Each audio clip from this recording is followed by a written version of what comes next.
মানবজাতির জন্য আল্লাহর সবচেয়ে বড় উপহার হচ্ছে পবিত্র কোরআন। কিন্তু এমন একদিন আসবে যখন আল্লাহ পৃথিবী থেকে তুলে নেবেন এই কোরআন।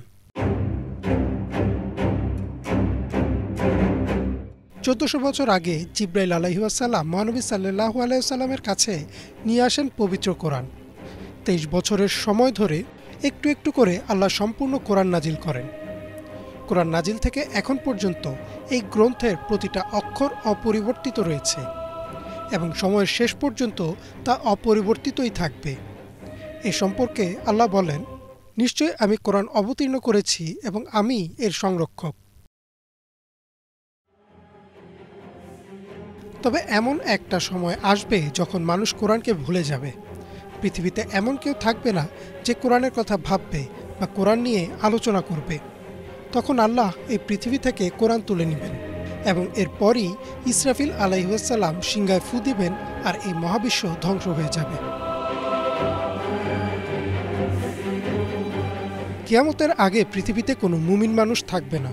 কিয়ামত আসবে পৃথিবীর নিকৃষ্টতম মানুষদের উপর।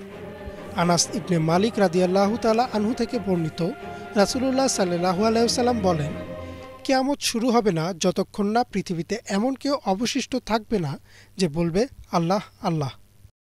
অর্থাৎ কিয়ামতের আগে সব বিশ্বাসীরা মারা যাবেন। আবু হুরায়রা রাদিয়াল্লাহু তাআলা আনহু থেকে বর্ণিত, রাসূল সাল্লাল্লাহু আলাইহি ওয়াসাল্লাম বলেন, আল্লাহ ইয়েমেন থেকে একটা মৃদু বায়ু প্রবাহিত করবেন।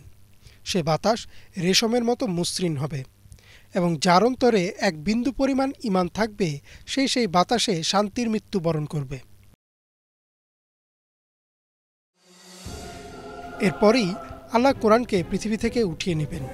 মানুষের অন্তর থেকে পৃথিবীর সব মুদ্রিত বইয়ের পাতা থেকে কোরআনের সব অক্ষর উঠে যাবে।